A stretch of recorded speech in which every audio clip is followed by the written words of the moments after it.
Hi and welcome to RCKicks. On today's show, well, we're chewing the fat. Yes, everything to do with, ow, that hurt. What was that?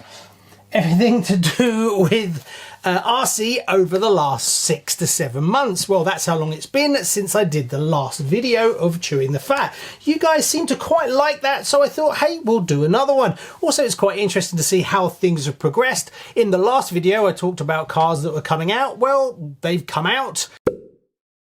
Oh, look at that. These are stunning. Whoa.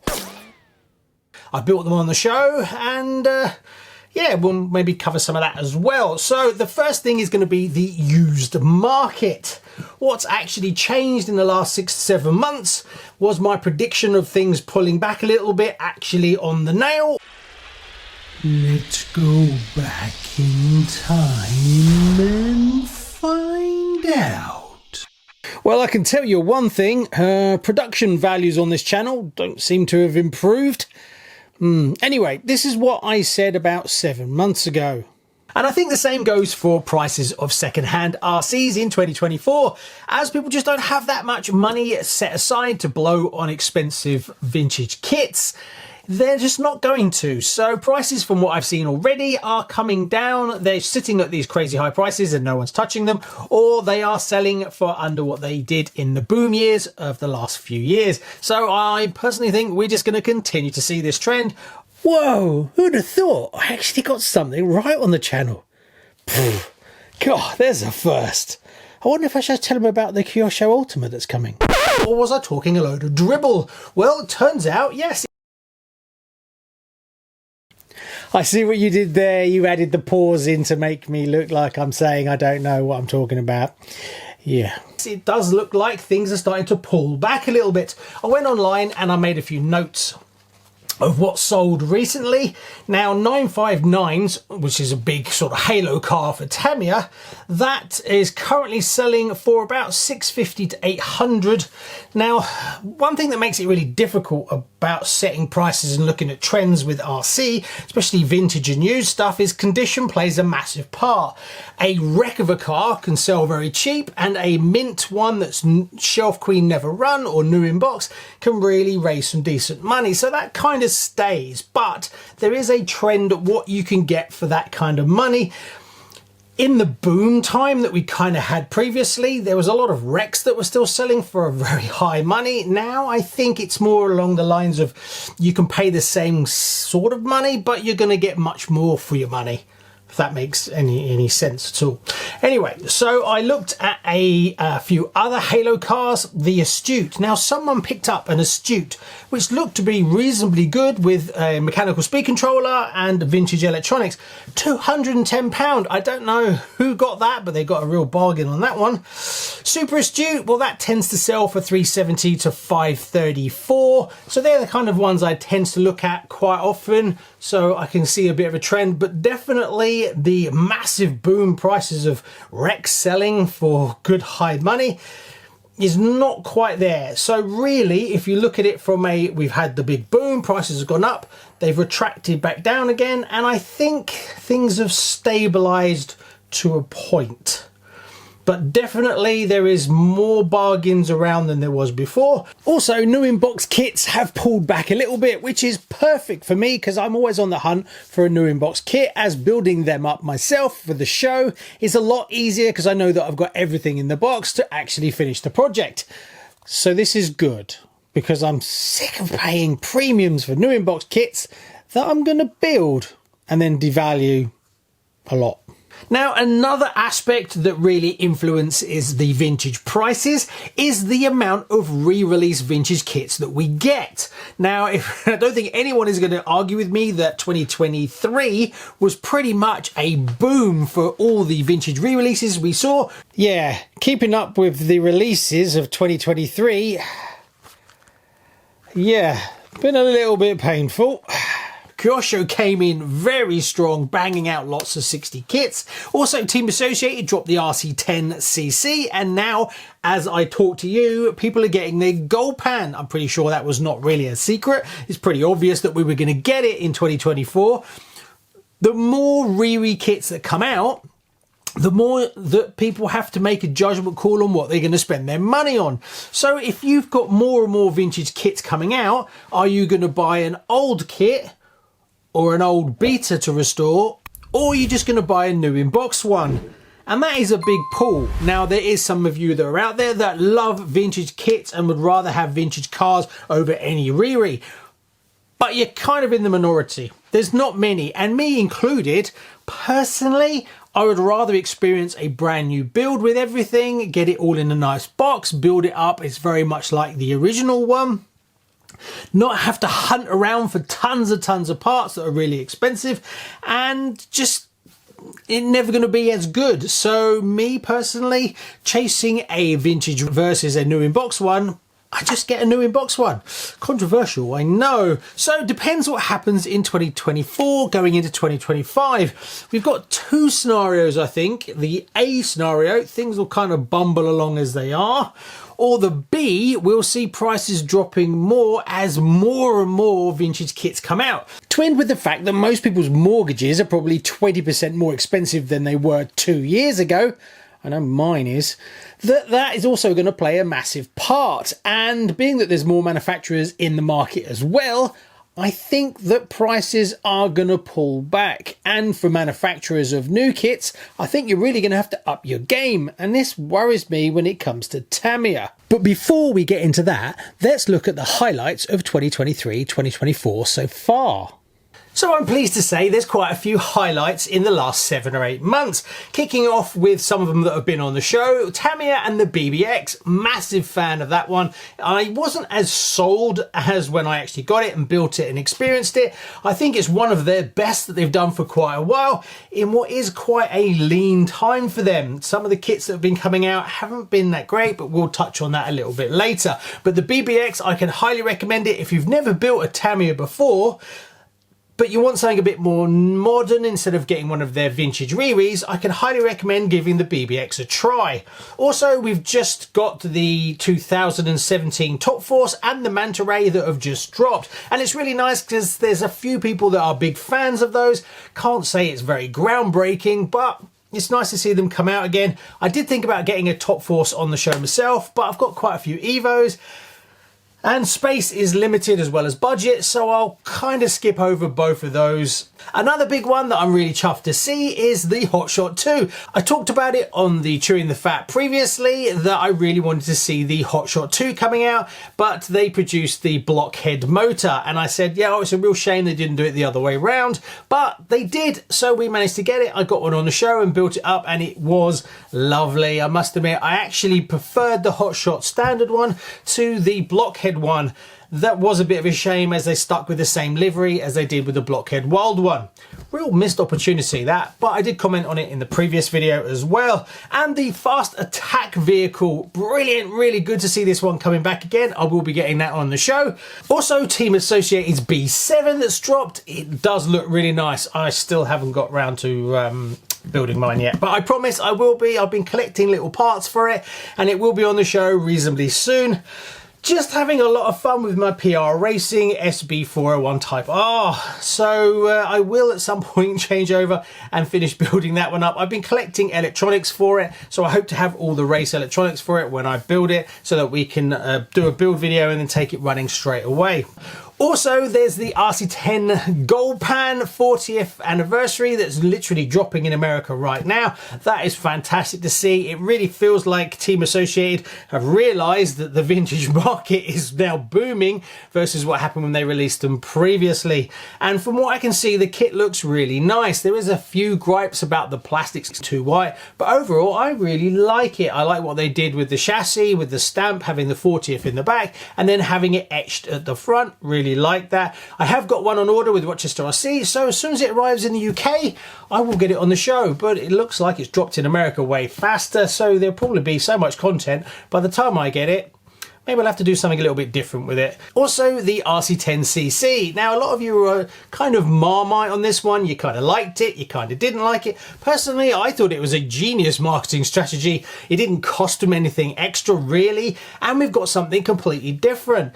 So yes, I know there's a lot of you that will be, but what's the point? You can't drive it. And then there will be a lot of other people that are new in box collectors and shelf queens like myself that really like it. Very different, very novel, and brilliant to go into the collection. And I don't have one right now.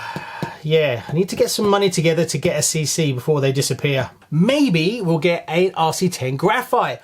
Or personally, I'd really like to see an RC10T.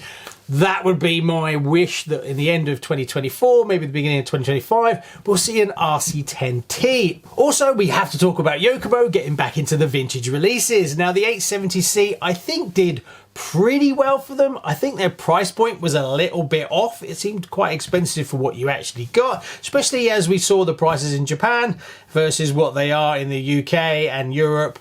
It was quite a big pill to swallow, and I think that put off a lot of people from getting it. But I still hope that it sold enough units that we're going to see something else from Yokomo, maybe later in the year. I think so. Obviously, you've got to talk about Kyosho dropping the JJ, the 60th mid.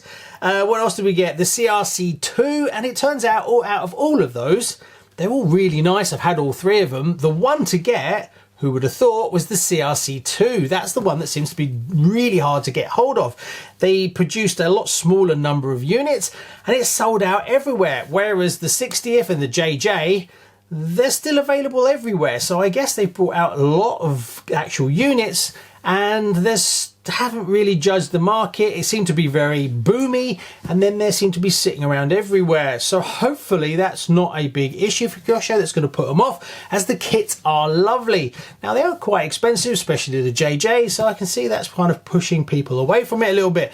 But if you can get one for a deal, I highly recommend getting the 60th or the JJ. And obviously another highlight is the Pro. Yes, we're getting the Pro from Kyosho in a few more months. I will be getting one on the show, and I'll do a full build when it arrives. Another massive highlight is the Gorgon from Armour. Now, I actually have one, but I still haven't got around to it, but it's been a massive success. It's a kind of two-wheel drive monster truck style basher truck at a real good price point. It turns out it's highly capable. You can put brushless in it. You can actually bash the life out of it. It's been sitting over there for ages waiting to come on the show, but I've been busy doing other stuff. I have a few different ideas of what I'm going to do with it, as there's loads of YouTubers that have been doing tons of speed runs and all kind of crazy brushless upgrades for it. Another one, and probably the biggest innovation that we've seen in the last 7 months, is the Lossy Promoto MX bike. So I know what you're asking, why don't I have one? I just don't have the budget at the moment, and by the time I could have scraped the money together to get one, it was already done to death. Now, I'm hoping that they're going to do another version using the same technology and make a road bike. I personally would really like to get a sort of road race bike version. That would be pretty cool. And it's pretty obvious that we're going to get one, as why would they put all that money into R&D and then just bring out one version? And I'm going to take a bit of a punt that we probably will see something in the next year will be a road bike from them. What do you reckon? Possible? But one thing's for sure, there's been so many new releases in the last 7 months. Things are kind of booming. There is loads of crawlers, bashers coming out. There's a load of vintage stuff. It really feels like the whole market is just building up some speed. And obviously for us as consumers, this is brilliant because it means we have choice, and hopefully it's going to drive down some prices as competition's getting higher. Well, we can hope. Right, I think that pretty much covers all the highlights. Now the lowlights. So the lowlights, and we'll kick off with Team Associated. Now they brought out the B7, the latest and greatest racing buggy in two-wheel drive, and they've had a few issues. Yeah.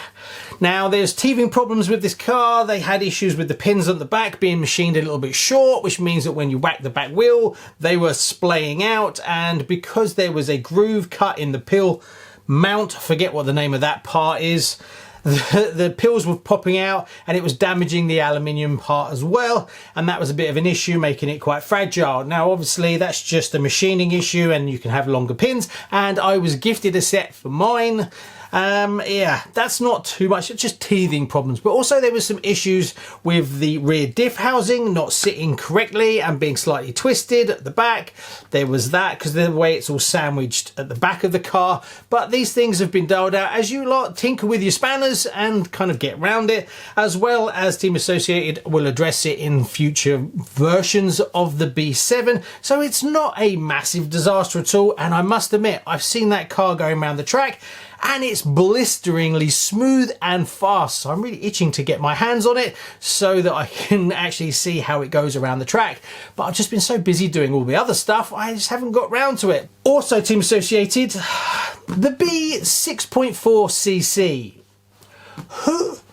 Who is buying it? Now, as far as I can see, I'm probably one of the most perfect demographic people for this car. I had a B6.4 and I absolutely loved it.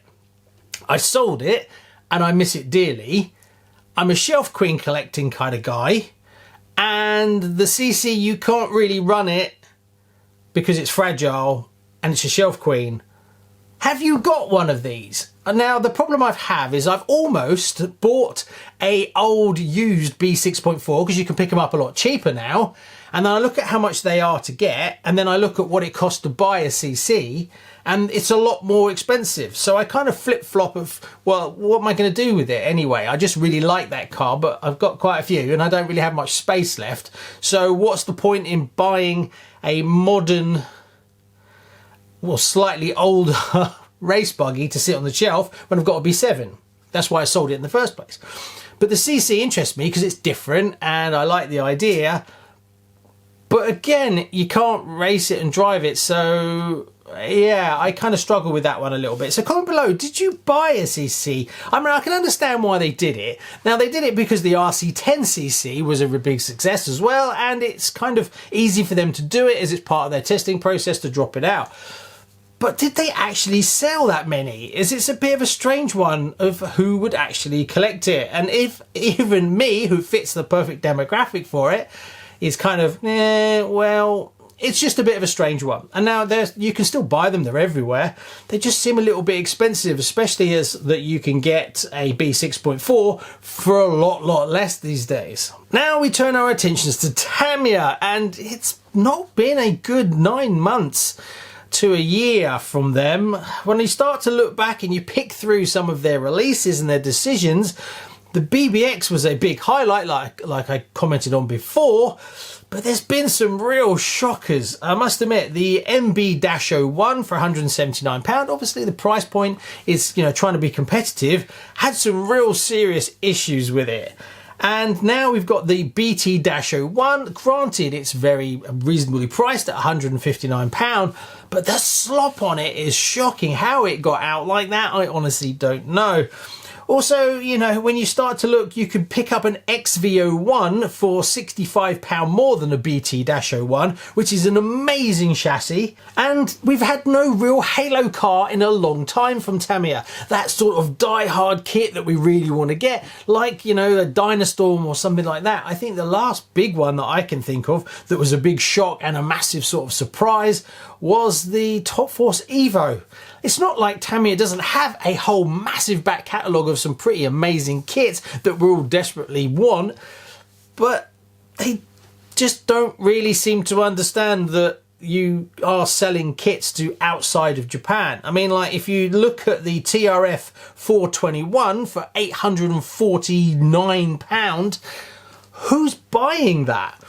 That's X-ray money. So of course you can see that that is 100% for the Japanese domestic market. In Japan it will sell lots of units to racers in Japan because they are big Tamiya fans because it's a Japanese manufacturer. But realistically, anyone outside Japan, who is going to buy that at 800 odd pound? You're going to buy an X-Ray if you're going racing to that serious level. So yeah, and I think that's the main issue you get with a lot of Japanese manufacturers, is they constantly focus on their domestic market, even if their global market is much bigger. It's just something that happens a lot. Again, it was the same with the TT02 SRX. Price was £329. You could get a TA08 Pro for £279. And then they went and dropped out the more expensive TA08. Yeah, make of that what you will. Now, don't get me wrong, you know, there's still some amazing Tamiya kits available, but it just feels like they've taken their finger off the pulse a little bit. They were the main vintage re-release specialists, if you will, and now there's a lot more people getting into the market. It's going to make it even harder for them. So whereas they were kind of the only ones really dropping Halo vintage cars, now you've got Team Associated coming back into it again. You've got Yokomo coming back into it again. You've got Kyosho really stepping it up and stealing a lot of market share for sure. Now, if they keep this momentum up, exactly, you know, comment below, let me know though, am I being too harsh? Now let's turn our attentions to Schumacher Racing. Now obviously they've been dropping their modern stuff, which is their core part, but their vintage side has been quiet for quite a long time. Now we had the Procat and we had the Cougar, but really we could do with something like a Cougar 2. Works would be pretty epic, and I'm sure they would sell loads of units. Also, whether they brought out something like the Boss Cat again, I think would be a big hot seller. Now, one thing that's really nice about Schumacher Racing is that when they do bring out a vintage car, they do have the parts to back it up, so you can take it vintage racing. And this kind of leads me on to this whole thing with Team Associated, and you do see it a little bit with other manufacturers, that they bring out a vintage car and then they just don't do any parts for it. Now that's okay when it's something like from Tamiya and it's a shelf queen and it's not really a racing buggy, but with the vintage scene growing, having parts availability is really important. Now, a classic example of that is they brought out the RC10 Gold Pan, which is a out and out racer from back in the day, and then they're not going to be supplying parts for it. Now, luckily, you could still take your Gold Pan racing, as there's lots of aftermarket companies producing some really high quality parts for it. So now it's not an issue that you can, you know, if you're taking it and you bang it and you're worried, oh, I've broken a front arm and it's going to take me 2 months to find another one and it's going to cost me $100 or whatever. So you can race your RC10 Gold Pans, but that's not thanks to Team Associated. That's thanks to all the aftermarket little companies that are big fans and are producing this stuff. Now, a really big one is Losi and their fascination with small scale cars. Now, they've just brought out a NASCAR, which is 1/16th, and I can kind of understand where the logic comes from that people don't have tons of space to, you know, to run them, or a big track or something like that, whereas America, they kind of do a bit more, but you know, a lot of Europe and you know, space is limited, so producing smaller scale is a logical sort of way to go forward. And then you look at things like the Mini Z's and stuff, they're very popular as well. But that's all fine when you're bringing out things like a Mini B, Grave Diggers and Mini T's and all that kind of stuff, and that's fine. But when you look at what's coming out from everybody in the vintage sector, Losi, oh my God, you've lost so much market share and money. There is some amazing cars that Losi have, you know, the JRX, the JRX-T, all this, you know, and they're just bringing them out in these tiny scales. Is just how much Losi are losing in not bringing out 1/10 vintage cars. So again, am I being too harsh? Comment below, let me know. And another one for the UK is just the lack of indoor tracks. It seems to be getting harder and harder in the UK to actually have a track. Now that's my goal, is to be able to actually have an indoor track that I can have people coming and we can run events and all kinds of things like that, as well as having my studio overlooking the track. That is my goal for the channel, and I'll keep pushing on. But the price of industrial units big enough to run a 1/10 track are very, very expensive. So you can kind of see in the south of England, the rent costs, and then when you add all the government costs on top and your heating and your lighting, it just doesn't make financial sense unless you're running events constantly or it's subsidized by other sides of it. Is it possible to actually do it? Well, yes, but then you've got to be doing things like you need to have a shop, you need to have a CAF, you need to have a track, you need to run lots of events, and ideally to have a RC channel, all bringing in revenue that hopefully will make enough to be able to cover the whole venture. Now, the problem with that is that's great, but being that you're just a one-man band, how can you do that? It's impossible. So you need to hire staff, and then the problem is you need to have someone who runs the CAF, someone who runs all the online orders and shipping out, someone to do the channel, and then you can see it just doesn't make financial sense. So it's a real tricky one. Now, hopefully my plan always was that the channel was going to grow big enough that its revenue that would come in from advertising and sponsorships would help subsidize that a lot.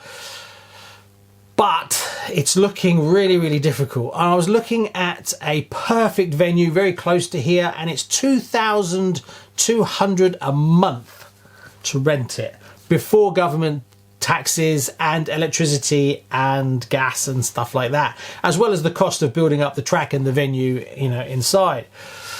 So that's tricky for a small channel for sure. Now, unfortunately, with the way things are going, it's become harder and harder in the UK. It's really expensive. Everything's become so much more expensive. It kind of put back the channel quite a lot, as you all expect lots of really good content coming out all the time. And then the costs of the content is getting more expensive, just the general running costs, as I'm sure you all know yourself if you live in the UK. Well, I think America is also suffering from the same thing, that things are getting more and more expensive. So it's kind of pushed everything back, which sucks really, doesn't it? But we continue. That's the goal eventually. I am tempted to raffle off some of my collection to try and raise a decent amount of money for a deposit to open a track. I don't know, that may be something we have to do. Yeah. What do you think? Should I raffle off some of my gems to raise enough money to open a track and put the track ahead of the collection? I don't know. Comment below, let me know. Anyway, on to future predictions, which is a lot more fun. So the fun part, guessing what we're going to see in the next 6 to 9 months. So the first thing is the prices. I honestly think prices are still going to pull back a little bit, especially if we see more and more Riris coming out. As for the Riris, what are we going to see? Well, I'm going to take a punt and say, well, we're going to see from Kyosho an Ultima. Not sure which one. There's a few they can go with. The Ultima Pro, for instance. I don't know. We'll have to see. But I'm pretty sure we'll see something like that coming. As they haven't done a two-wheel drive, they've been doing lots of mids. And I know that would sell massively. So it makes total logical sense. Obviously, we had the JJ. So running on from that, yeah, I think we'll see that. Maybe pushing out a little bit further than that, we'll see a Toms. Yeah, I can see that they brought out quite a few of the mids. Sort of finishing with a Toms would be a brilliant way to go. I mean, from a long wheelbase point of view, where else are they going to go apart from a Toms? And out of all of those, that's the most famous one. So yeah, whether they would actually do the whole 2 sets of rims and tyres with it, that would be cool if they do that. Now, you can expect this kit, if it does come out, to be really expensive. Whether they'll do the same as what they did last time and only allocate 2 kits per shop, I don't know. We'll have to wait and see, but that one will definitely hit a lot of people. Vintage Racing, brilliant car for that. New in-box collectors, Shelf Queen collectors, they will all love a Toms. So comment below, would you buy a Toms? One that I've always been quite interested in is, will Kyosho ever kill off a Legendary Series kit? Every kit in the Legendary Series is still available. It comes and goes in waves, and then they keep adding to it, but they haven't officially killed any kits off at all. I mean, I guess how it works is that the demand comes and then it wanes a little bit, and then they wait until there's enough demand again, and then they do another manufacturer batch rerun. So it's never really killed permanently. It just slowly disappears and doesn't come back for a greater period of time, I guess. So it'd be interesting to see whether we end up losing one totally. The thing is, as soon as that's discontinued, the prices on them are going to rocket. As for Tamiya, well, Who knows? You can never predict anything. I do hope that they understand that they've kind of taken a bit of a battering. Obviously, we don't see their sales figures, so we don't know how it's looking to them. I mean, at the end of the day, what gets their attention is how the income, whether it drops, unit sales, that's what gets their attention. If things have been ticking over okay and the graph is slowly going up, then it will be business as usual. It's only if there's a pushback and the actual unit sales is dropping off that there'll be any kind of like, well, let's look at what's going on.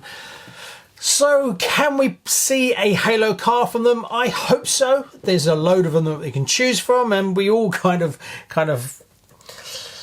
pick out the top 5 kind of cars that we go over: the Dynastorm, the King Cab, a Falcon, you know, a Madcap, all those kind of cars. So any of those would be a brilliant move, and I think they need to do it sooner rather than later. I wouldn't leave it until the end of the year, as it's if it's just what we see now and nothing until Christmas, that's going to be a little bit tough for sure. As for Team Associated, well, they could easily move from the RC10 Gold Pan to an RC10T. Yeah, I think if they jumped from the Gold Pan release to a Graphite or an RC10T, I would personally think an RC10T would be a better move than going to the Graphite first. I would go from the Gold Pan to a T, then do something like the Worlds again, or something like a Carbon Graphite, something like that. That would make a better way to go, and I hope they do bring out a T. I would love to add one to the collection for sure. As for Yokomo, well, jumping from the 870C, they could easily go to the 91 or the 92. Either of those would be a massive success for them, that's for sure. So hopefully, watch this space, maybe in the next sort of less than a year, we should see something from them.